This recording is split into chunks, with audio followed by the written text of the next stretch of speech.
Et voilà. Ouais, on a mis un petit peu de temps à revenir, mais il y avait la rubrique agenda. Dites-moi un petit peu. On a décidé dans cette émission de parler un petit peu des médias, de tout ce qu'on voit passer à l'écran. Et donc, qu'est-ce que vous avez vu ? Qu'est-ce que vous avez vu ces derniers temps qui vous a un petit peu choqué ou amusé ou voilà. Donc, Aaron, ouais, t'as une petite idée derrière la tête, je vois. En quelque sorte, mais moi, je regarde pas tout le temps, mais c'est régulièrement, je regarde 17 ans et maman. Et ce genre de série, c'est vraiment, on raconte vraiment la vie de tous les moments qu'ils ont été jeunes et tout. Et moi, je trouve ça, c'est un peu bête, quoi. Parce que, en fait, il y a un couple, c'est une jeune et tout, qu'auparavant, elle laissait les cours pour vendre de la drogue et tout. Elle a eu un procès contre sa maman concernant la garde de l'enfant et tout. Et à chaque fois, elle change de mec, et puis voilà, quoi. Et donc, toi, tu regardes cette émission ? Ouais. Ouais. Mais je dis pas que j'adhère à ce point-là, mais voilà, quoi, il faut. Quand tu vois que c'est des choses intéressantes que tu vois, tu dis, ouais, quoi. Et qu'est-ce qui t'intéresse dans ces émissions-là ? C'est quoi pour toi l'intérêt d'une émission comme celle-là? L'intérêt, c'est genre, c'est vraiment, c'est les moments qui se sacrifient pour leur enfant, même concernant les divorces et tout, elles se battent pour garder leur enfant, parce que quand il y a des procès, par exemple, concernant le mari et tout, la permission de voir ses parents et tout, c'est un peu chaud, quoi. Ça, ce sont des bras. Pardon. Et tu crois que le fait qu'il y ait des caméras un petit peu partout, avec des micros qui pendent au-dessus de leur tête en permanence, ça les aide à être un petit peu plus accrochés à leurs enfants ? Je sais pas, imagine, il n'y aurait pas cette télé-réalité, ces personnes-là, ils s'intéresseraient autant à la situation ? Est-ce que, je sais pas. Pour toi, qu'est-ce qu'il y a de vrai là-dedans ? Qu'est-ce qu'il y a de faux, peut-être ? De vrai, c'est que on voit vraiment les gens, on voit vraiment les parents qui se disputent et tout. On voit vraiment il y a une famille et tout. Ils ont failli se battre pendant vraiment la série, quoi. C'est bizarre, quoi. D'accord, c'est toujours la question, hein. Qu'est-ce qu'il y a de vrai, qu'est-ce qu'il y a de pas vrai, qu'est-ce qui a été prévu, scénarisé, qu'est-ce qu'on leur a dit de faire, de pas faire. De faux, ça j'en sais rien. De faux, j'en sais rien. Mais bon, tout ce que j'ai vu dans cette série, c'est plutôt vrai, quoi. Les divorces, c'est vrai, il faut pas dire que c'est du faux, quoi. Ouais, tout à fait. Vous avez déjà vu l'émission, vous, les autres ? Non, je ne connais pas. Non. Moi, en fait, le seul moment où je regarde la télé, c'est pour regarder mes séries télé-réalité et tout, donc. Bah, c'est de la télé-réalité, hein, entre guillemets. Enfin, je veux dire plus les trucs avec. L'aquarium, quoi. L'aquarium avec les gens qu'on peut regarder vivre ensemble, quoi. Ouais. Voilà. Parce que c'est un peu une télé-réalité. Bon, c'est pas trop mon style de regarder ça, quoi. Non. Parce que fait, l'intérêt de l'émission, j'imagine que derrière, c'est de. En fait, si vous voulez, c'est pas vraiment une télé-réalité et on raconte juste la vie. Parle bien dans le micro, s'il te plaît, Aaron. On raconte juste la vie des parents, comment il peut, comment dire ça. Ouais, juste il raconte juste. Bah oui, c'est pas vraiment une télé-réalité comme on a l'habitude avec la voix. Non, c'est tout pour le moment. Un peu comme Super Nanny, c'est pas comme c'était de la télé. Voilà, c'est ça, aussi, d'accord. Donc, voilà, quoi. Il y a un petit peu évidemment de télé-réalité, mais c'est pas le concept n'est pas le même que les grandes télé-réalités qui tournent à fond. On prend un exemple comme par exemple la famille Kardashian, ça c'est la télé-réalité. Est-ce qu'on pourrait parler peut-être, Panos, de télé-réalité augmentée ? Tu vois, comme le virtuel, là. Tu vois, la réalité, il y avait la réalité augmentée, c'est ça le terme qu'on a ? Le HD. Le HD, oui, mais non, mais c'est pour le concept de... C'est pas du virtuel, c'est du virtuel augmenté, la réalité augmentée, tu vois. Comment tu veux augmenter la réalité ? Parce que c'est ce que je me dis, tu vois, la télé-réalité augmentée, donc ce serait une sorte de concept de télé-réalité, mais où on ajoute quelque chose dedans, en fait. Parce que c'est vrai qu'on l'aimait pas, ces gens-là, on l'aimait pas comme ça, et on les observe pas avec des défis, juste pour voir comment ils vont faire. On parlait de défis, mais il y a aussi Secret Story aussi qui est télé-réalité. Pas télé-réalité, mais c'est genre, comment ça, divertissement. Ah si, Secret Story est une télé-réalité. Ouais. Secret Story, c'est une télé-réalité. Ouais. D'accord. Oui. Par contre, l'intérêt de cette émission-là, sauf si je me trompe, c'est quand même pour dénoncer d'avoir 17 ans. Parce que le titre de l'émission, c'est Non, pas mais aussi, regarde comment je il y a- m'engueulais avec mon ex, avec mes parents, Non, etc. mais il y a eu 16 ans. C'est quand même d'abord 16 ans et maman, 17 ans et maman. Et voilà, donc au départ, c'était quand même pour dire attention. C'était Ouais. quand même ça, non? Au départ, l'émission. Moi, je pense, quand je Ouais. la regardais il y a quelques Ouais, années, mais à c'était mon- ça. Non, mais à mon avis, ils devront mettre aussi le Peggy aussi parce que. Le Peggy, ouais. il y a- On en parlait dans l'émission Peut-être on peut passée. voir des Oui. jeunes filles qui regardent ça, tu vois, mais voilà quoi. Je crois que c'est pays 16. Parce que je crois, voilà, l'intérêt, je pense que 17 ans et maman, 16 ans et maman, c'était vraiment pour dire attention, les filles, 16 ans et maman, ça veut dire que tu as eu un enfant à 15 ans, hein, ça veut dire que tu l'as démarré à 15 ans. Ah. Donc c'était surtout ça le principe de l'émission. Donc c'est pour faire un petit peu peur aux jeunes filles en leur disant attention, il y a quelque chose à gérer derrière et on le voit souvent. Souvent ils se séparent quand même les couples, Mhm. hein, dans la plupart du temps. Il y a quand même de la justice, etc. qui rentre en ligne de compte, la garde d'enfants, les parents, le fait de trouver un travail et de trouver un logement, etc. Donc c'est quand même beaucoup de mise en garde, j'ai l'impression. Ouais. Je pense que l'émission au départ c'est quand même ça l'objectif. Corrige-moi si je me trompe, mais Non, t'as raison. Mais oui, tellement que cette réalité, bon, en quelque sorte, qui a fait tellement succès, il y a même eu pareil, mais c'était 16 ans et enceinte, mais c'était en voilà, c'est ça. Italie. 16 ans et enceinte et 17 ans et maman. C'était ça les émissions, t'as raison. Ouais. Mais il y en a eu un, mais c'était 16 ans, mais c'était en Italie. Voilà quoi.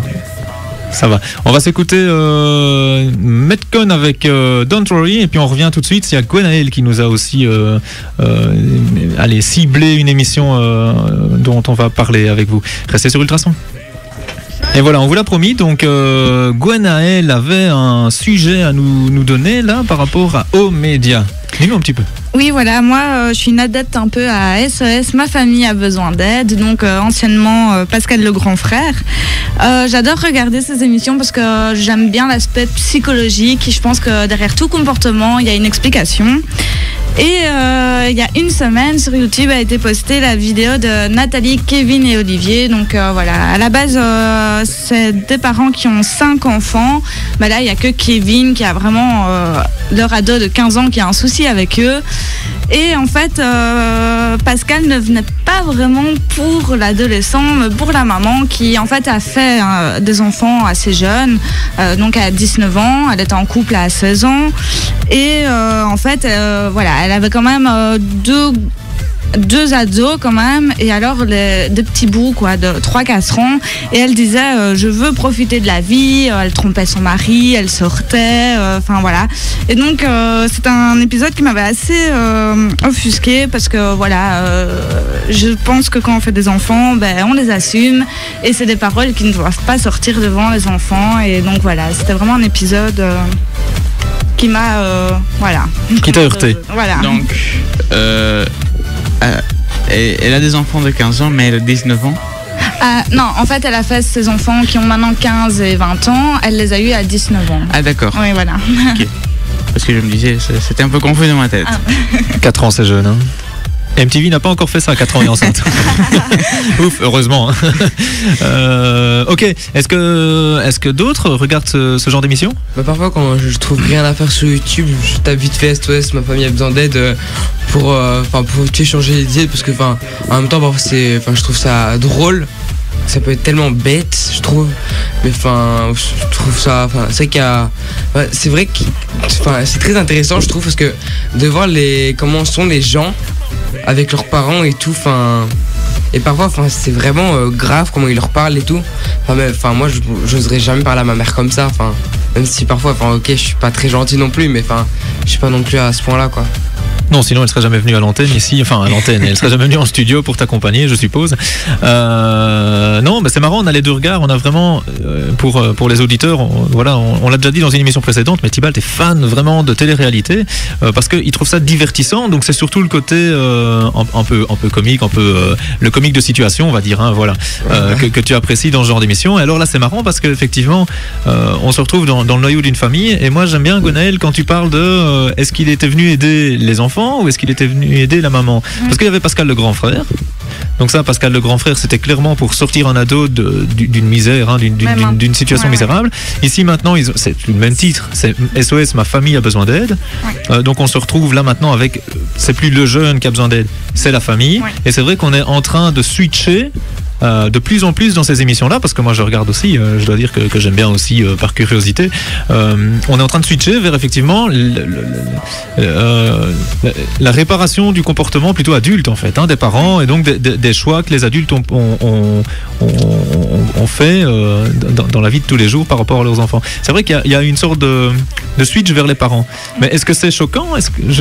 Donc toi, tu as été heurté par le comportement de la maman ou par le fait que l'émission s'adressait principalement à la maman? Non, du tout, parce que maintenant, oui, ils viennent même à aider les parents ou alors les couples et tout ça, mais c'est plus vraiment les propos de la maman et le fait qu'elle n'assumait pas ses enfants, quoi. D'accord, donc vraiment la responsabilité. On a fait des enfants, après, faut assumer, faut être responsable de ça. Et à votre avis, l'intérêt de cette émission, c'est quoi?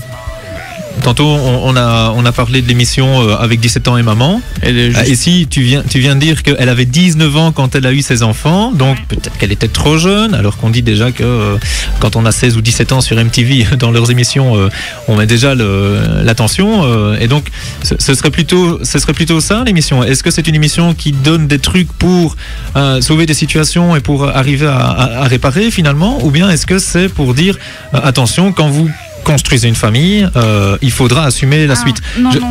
Où est-ce que ça se situe pour toi, l'intérêt de l'émission? Moi, je pense juste que voilà, on voit des ados, généralement plus avec les ados, et voir d'où leurs comportements viennent en fait, de problèmes justement de parents, qu'il y a quelque chose derrière ces comportements, quoi. Ok, tu l'avais dit, c'est une approche psycho, un petit peu psychologique d'où viennent les problèmes. Et donc, en fait, ce serait une sorte de tutoriel pour les erreurs à éviter quand on devient parent, quoi. Voilà. Moi, parfois, quand je regarde ça, j'ai aussi l'impression que c'est aussi fort joué. Parce que, on va pas dire que quand ils se bagarrent dans leur baraque dès le début, c'est pas non plus bagarrez-vous là maintenant, parce que il y a quand même les caméras, ils sont un peu et moi parfois je me dis le par magie, quoi. Voilà, quand je regarde ça, je me dis mais peut-être que c'est tout simplement fait des acteurs qui sont payés pour jouer ça en fait.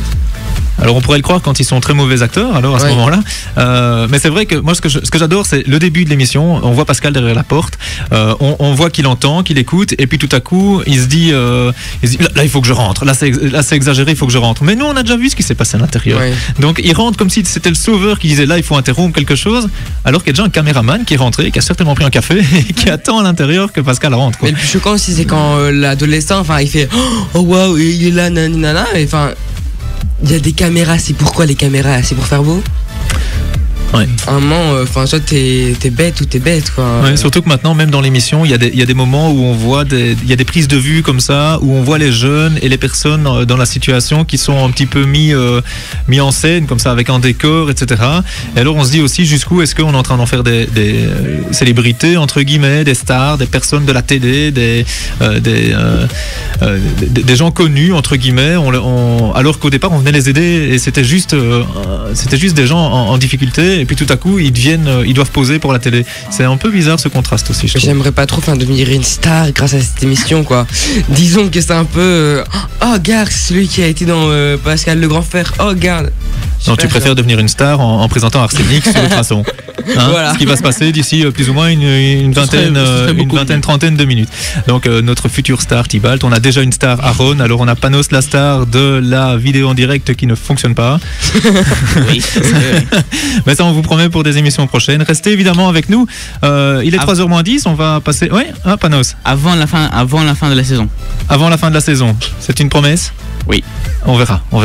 En tout cas, voilà, restez avec nous. On va écouter bientôt Aaron avec la Geekmania. T'es prêt?